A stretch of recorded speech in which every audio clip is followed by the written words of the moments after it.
IVM.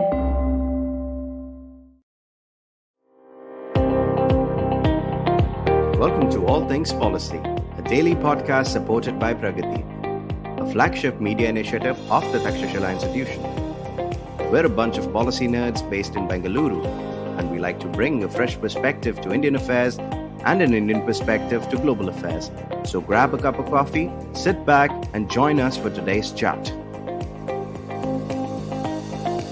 Hello and welcome to another episode of All Things Policy, where we discuss policy issues of importance. Today we are going to talk about the obesity burden in India and what the NFHS data talks about it. And to discuss this with me, I have my colleague Harshit. Welcome to this podcast, Harshit. It's so good to have you here. Hey Priyal, how are you? I'm good. So glad that you've joined me in this conversation. Harshit has a degree in medicine, so we thought that, him being here would be the best. So we know that technically obesity was not considered like a Indian problem, and it was considered very specifically the Western issue, right? And over the past few years, we have noticed that obesity is now slowly becoming a growing concern in the country. Now, before we go into like what exactly the NFHS data talks about obesity, Harshit, can you tell us what exactly this NFHS survey is and what are the findings of this survey with respect to like obesity and other issues, and what exactly does the survey talk about?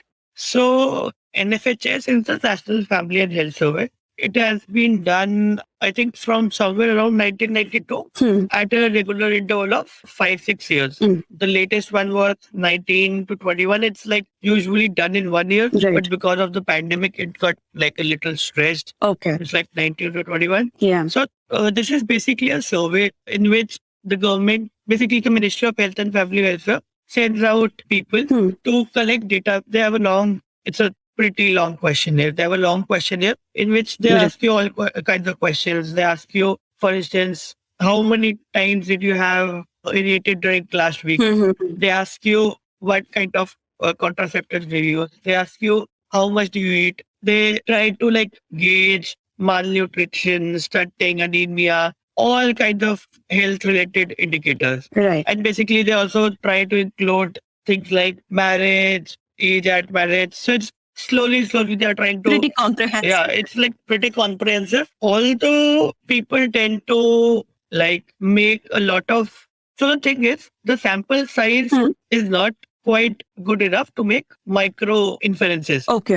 At the district level, even for some indicators at the state level, the survey is good for trends because it is the only reliable sort of like survey or data we have, which is like updated every 5 years, has a set methodology, and it's like the most reliable thing we have, but it is not good for like micro level indicators.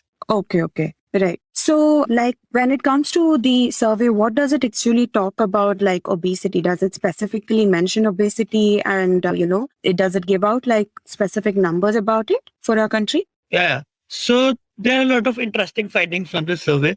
So, it says that obesity has increased in almost all the states and union territories. And now we have a larger proportion of overweight children. It's like from around 2% in 2015-16 to around 3.5% right now. Right. And it also says that, so there's a difference between being overweight and being obese. So according to the survey and according to WHO guidelines and a lot of literature in medicine, if your BMI body mass index is between 25 and 30, you're overweight. And if it is above 30, then you're obese. So the survey also makes like sort of it differentiates between the two.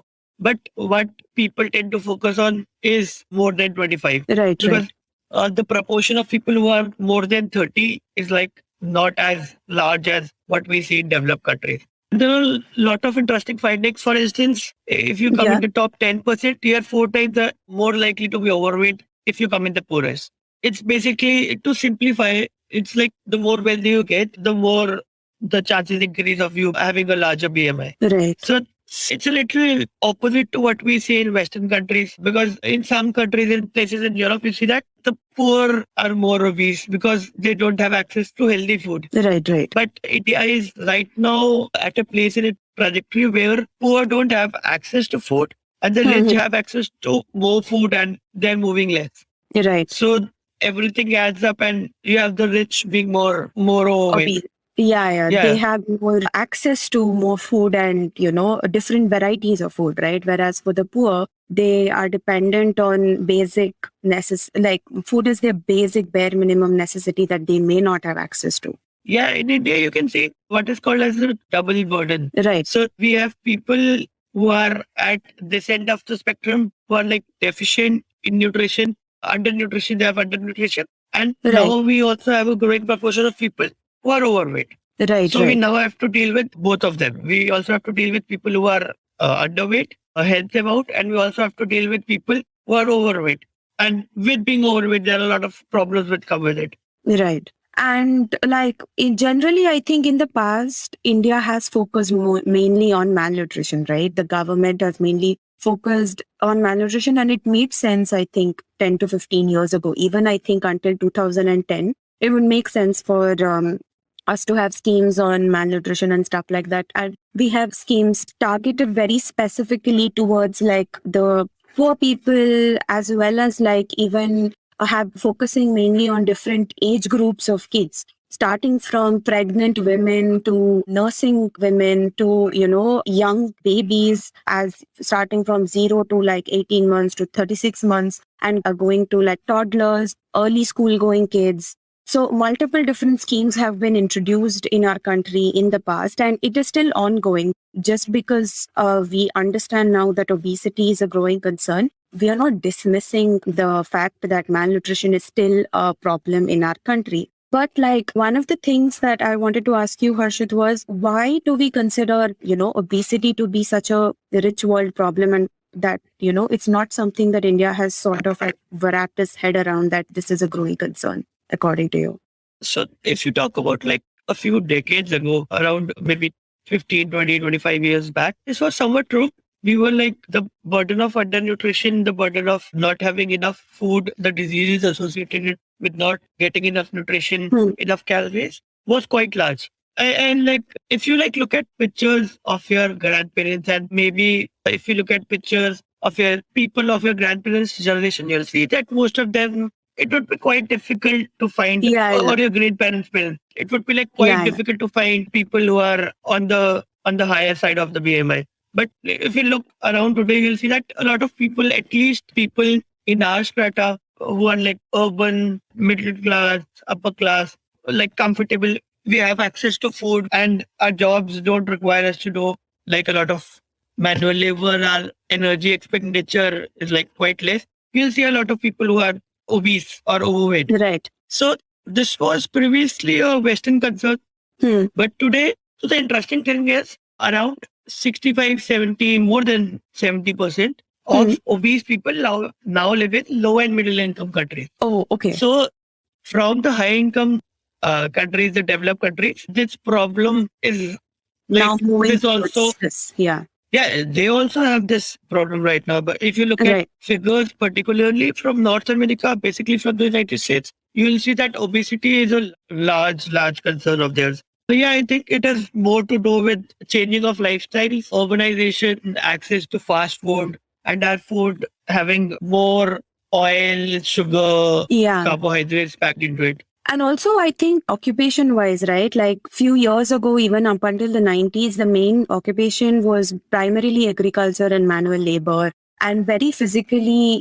heavy lifting labor, right? And now it has moved mainly towards service sector based jobs, which essentially requires you to like sit and do your work. Whereas, a lot of work that requires intense physical labor is slowly declining. So the fact that we see this trend is actually not quite surprising. But like before we move on, one more question I wanted to ask you about the NFHS itself is, see, we understand that, here they have calculated the waist to hip ratio to understand, like to identify the percentage of body fat.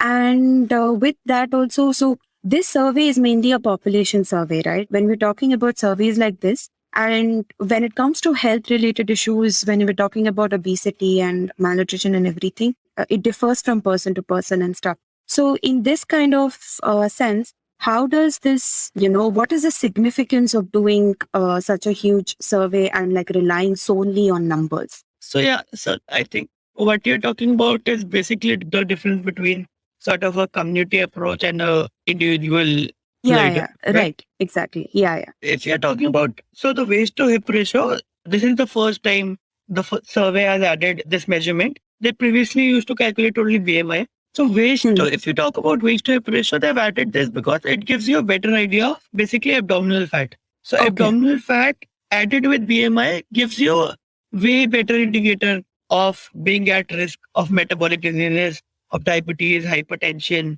and all and everything that is associated with obesity. Right. And if you talk about individual level, so at an individual level, you have to take into account a lot of things. So if you only take into account BMI and you are elderly or you are very muscular, it will not give you a very good idea. Right. And for Indians, the latest literature points out that your BMI should be less than 23, not 25. Okay. 25 Okay. is sort of a community level old Right. literature thing. I think it was WHO or Lancet who pointed out, I cannot remember it at the back of my head. It was a very reputed organization which said that you should have a BMI which is like less than 23. And you should also look at your exercise numbers, half an hour of water exercise every day. You should also look at your cholesterol numbers. You should also look at your blood pressure, your sugars. You should also look at your family history. If maybe your parents or your grandparents or some of your cousins have a certain these kind of diseases, you should be more careful. So that is at an individual level. But I think for a country like India, it would be difficult to have such a comprehensive survey at a population level. There is a need for that, obviously, but a better approach maybe would be to integrate sort of like hospital level data to anonymized database from which you can make inferences. Right. That would be a good first step. That's actually very interesting. And that's obviously, that would give us like better perspective about things, right? Because there would be a large pool of data that we could like draw inferences from. Now, before we move on, we're going to take a short break and we're going to be right back. Hello, everybody. It's been another great week on the IVM Podcast Network. On This Round is on me, Asha Zaveri and Karan Shah of Swati Snacks shared their culinary journey with Gauri. On Shunya 1, Sheila Ditya asked Darshan Patija, CEO and co-founder of Vault, about his crypto journey. On Cyrus Says His Cock and Bull, Cyrus, Puneet, Nivedita and Antariksh discussed a Madhya Pradesh man's complaint about consuming alcohol that had no kick. On Think Fast, Varun and Suchita discussed Windgreen's latest acquisition and influencers turning into podcasters. And on the Musafir story, Saif and Faiza meet travel couple Ranjani and Raghavan, who take us to Rajasthan's quaint little town of Bundi. Do follow us on social media. We're IVM Podcast on Twitter, Facebook, Instagram, and LinkedIn. On LinkedIn, we've been doing a series of profiles of people within the office, so do check that out for sure. And remember, if you're enjoying this show or any of our other shows for that matter, please do tell a friend. Also, don't forget to rate us on any platforms you're listening on. And you can also check us out on YouTube. We have a page on our website, ivmpodcast.com/YouTube, with a list of all our channels. We're also doing a small listener survey to better understand how you, the listener, responds to the advertising on our network. And also, we just want to know a little bit more about you. We would really appreciate it if you could spare a few minutes to fill it out. It will really help us build some better shows for you. And finally, we'd like to thank our sponsors on the network this week, SBI Life Insurance and Jupiter, a digital banking app. Hello and welcome back to the episode. I was in conversation with Harshit and we were talking about the obesity burden of our country. So like as a doctor, Harshit, one of the things that I wanted to ask you or have a conversation with you about was that we know that, currently we also discussed that we have access to a lot of food these days because of in varying quantities, right? So what exactly is making India so obese? And as a doctor, what are the medical effects of obesity that you see? So obesity, to like simplify, it's like a very crude simplification, is because there is a mismatch between calorie consumption and energy expectancy. Okay. So now we can easily get access to dense calorie-packed food and we are not utilizing that as much. Right. Because we are now leading a sedentary lifestyle. Even if you talk about, obviously a portion of our population is moving towards less manual intensive jobs, less energy intensive jobs. But the ones who are already in those jobs, physical activity associated outside their work has like reduced a lot. So you do not have to like cycle to work. You have some kind of a transport which is like available if you live in a city. And even if Right. you live in the periphery, you now have some kind of transport. Right. You do not have to like walk a lot. Yeah. The walking In the has sense, reduced. you remember like when our parents used to say that we used to walk like 10 kilometers every day to reach our school and everything, whereas you guys have it easy because you have a school bus coming and picking you up from the doorstep and dropping you to the school and then bringing you back and stuff, right? So technically, our dependence on any sort of physical activity has gone down because so many things have become so easy for us, right? Yeah, I think everybody has heard that. Maybe Yeah. walk to school. Yeah, that story I think has been fixture of everybody's life. Yeah, so Yeah. obviously we don't use that much energy that maybe the previous generation used, and the previous generation does not use that much energy that the previous generation used. And Right. we now have things. So there are certain theories which go around which say that humans have a certain disposition because of our evolution for Hmm. certain kind of food, basically Okay. foods which are energy rich. Right. So what food manufacturers do is Hmm. they make these foods which are energy rich, so they are already appealing to your body, and they also Right. add additives to them. So it's not always up to you that will you eat that cake or not. So it's Right. also Right. because by design, it's because of evolution, and also because how that taste is designed, how your body basically craves sugar. It needs more. It does not Right. seem to get like bored of sugar. So Yeah. now it has become easily available, and the food, the processed food, the packaged food has a lot of. Added preservatives. Yeah. So there are a lot of calories packed in that small food item. Right. Take for account a chocolate bar, maybe 30-40 grams has around 300-400 calories, Hmm. and you would not be satisfied by eating a small chocolate bar. Right. So Yeah, I know. It's also like this addiction to like all these energy rich drinks, also, right? Like, if just having one glass of Coca Cola is not enough, you need to have it with every meal because you feel like it complements certain food and everything. So, every time you have a pizza or a burger, you will accompany it with a heavy sugar added Coca Cola or Pepsi or something like that. So, it's sort of like so your body needs it. So I think it was Coca-Cola or Pepsi. I don't remember. I think it was Coca-Cola. They used to put cocaine in their drinks. Oh, yeah, it was So you Coca would Cola. It was literally, Coca Cola. so you would literally get addicted to Coca-Cola. And obviously advertisement and everything else has made you like very habituated to all these things. Yeah, yeah, And from yeah. a young age, you look at baby formula, the feeding formula Uh, which parents give to their children. yeah, That does not need to be sweet. right. You are Yeah, yeah, you are definitely. you are making your children habituated to sweet, and how to expect him to not eat sweet when Yeah, he's like 4 or 5. right, You have been feeding him like sweet. He associates sweet with food. right, So everything is like pushing you towards eating more sugars and right. eating more energy dense food, and basically your expenditure goes down.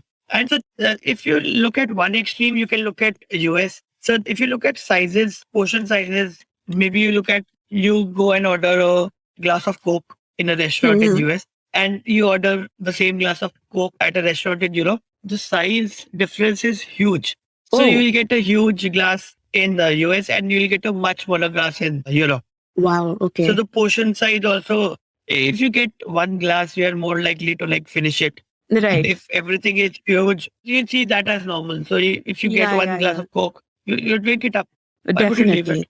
Yeah, yeah, definitely. And all of these like eventually causes a lot of health problems, right? Like we know that obesity is one of the main causes of like having intake of so much sugar leads to diabetes, cholesterol and everything. And at the end of the day, the country will end up having such a huge disease burden in these places that will become such a big problem for the country. And already India is dealing with a lot of heart-based diseases currently.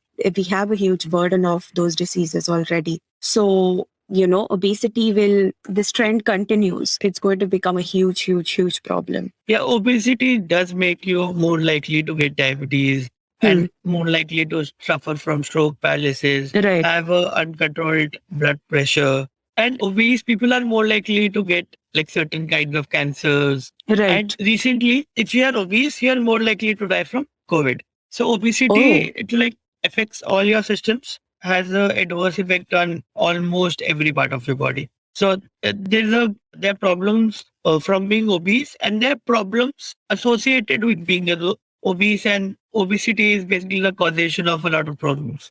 Right, right. Definitely. And I think so now that we've discussed so much issues about what exactly obesity is, what it leads to, and what is the cause of it and everything, how do you think we as a country should sort of move when it comes to obesity or this burden of obesity that we are currently having? So you cannot like basically force people to eat what you think is nutritious. So Definitely.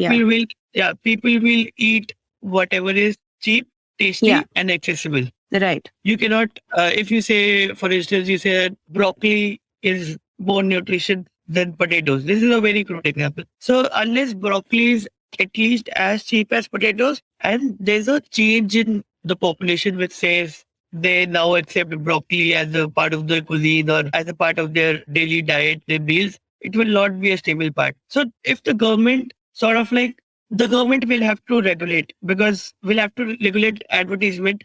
We'll have to regulate advertisement to young children. We do not want like fast foods which are unhealthy for children to be sold in canteens and other places. The government will have to regulate that. The government will also have to make the general population aware of that how harmful this X item is. Right. So Right.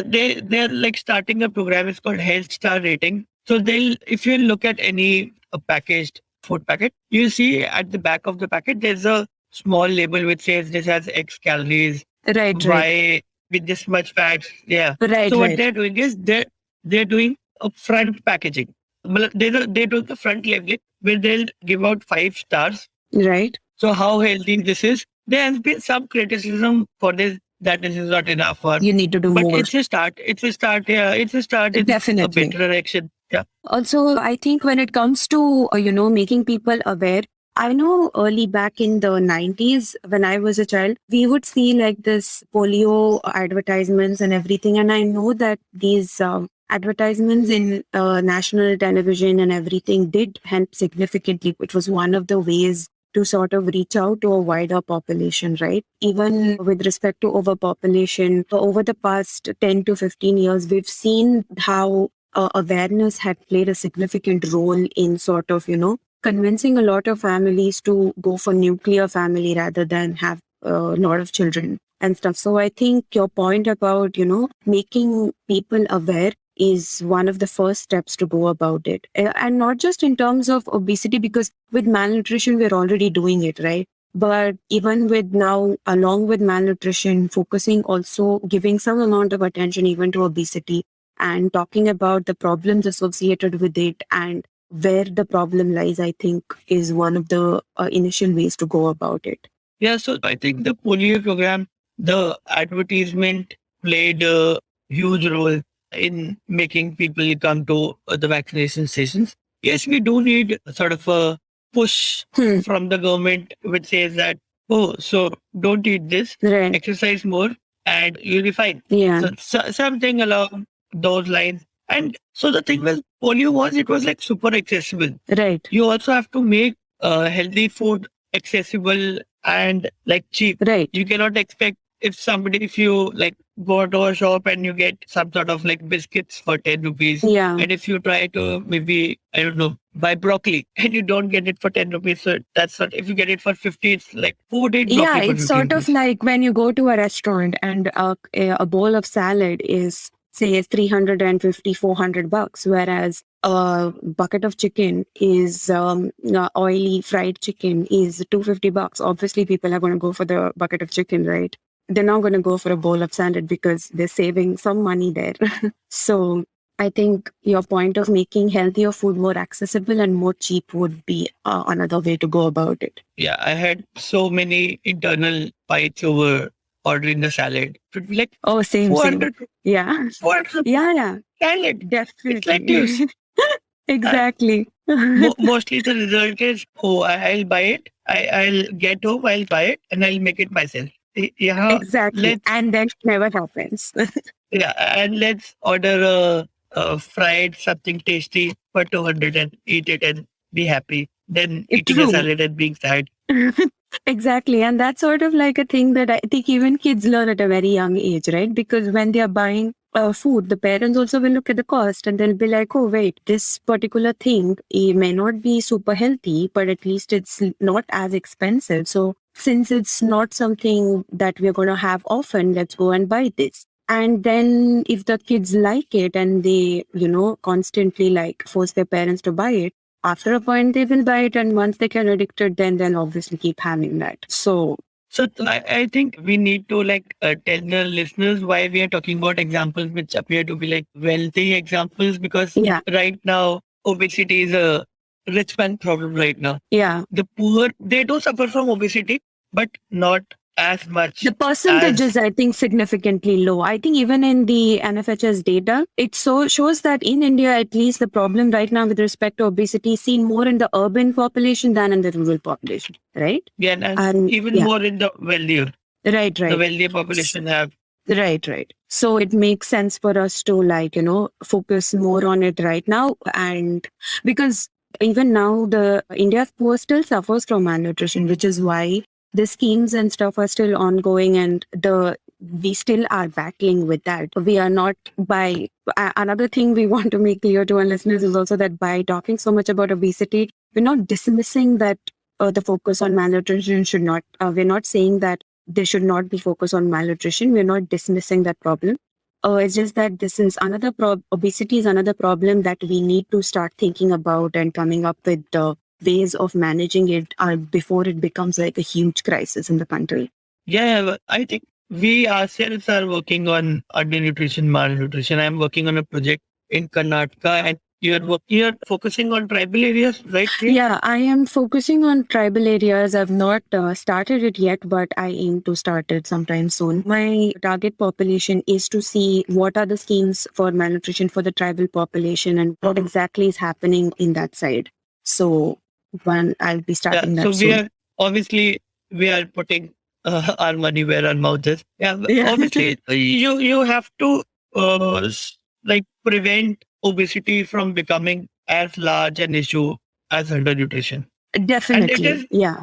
and it is like, obviously, it's more easier said than done, Hmm. but you'll have to take, if you want to change the behavior of the population, if you want to prevent what do you call that, westernization. I read it somewhere in Japanese literature. They called it westernization of diet, fast food, Oh, adding okay. fast food and everything else. So but Right. they wanted to prevent that, but their system was a lot different. They sort of Right. like, the one good thing they did was they start to focus on children from a very young age. They Right. provide Right. them fruits. This is government funded and Hmm. government Hmm. provided fruits in schools. They do not allow like sodas and Hmm. too much sugary items in the canteen and stuff. Right. And they also try to make people aware of physical activity, and they make it fun. So it's not like in India where your maths teacher comes up and takes your games period away. Yeah. So Oh, yeah.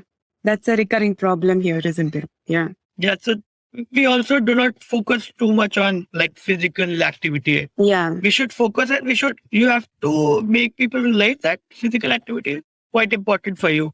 And Right. regular physical activity is important even if you are within the desired BMI range. Right. Right. Physical activity will also reduce the burden of obesity and its associated diseases. Definitely.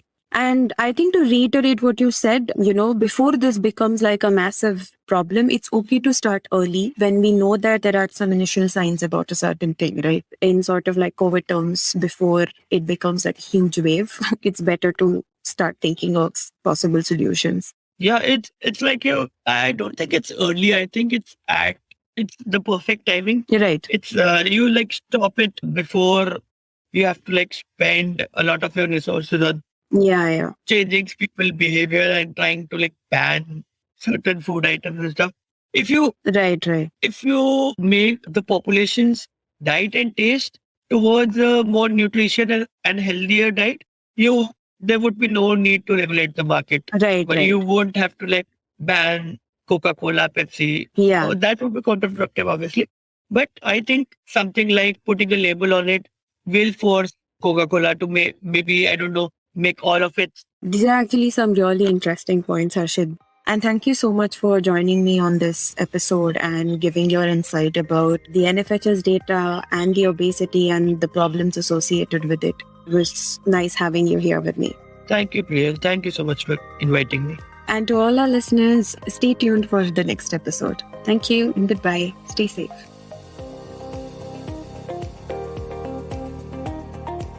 If you liked our show, don't forget to check out other interesting podcasts on the IVM network. You can tune into them on the IVM Podcast app, ivmpodcast.com, or wherever you listen to your podcasts. You can also follow IVM on social media. The handle is @IVM Podcasts on Twitter, Facebook, and Instagram. And hey, if you'd like to dive into Takshashila's research on technology, strategy, and economic affairs, check us out at our Twitter handle @TakshashilaINST or our website takshashila.org.in.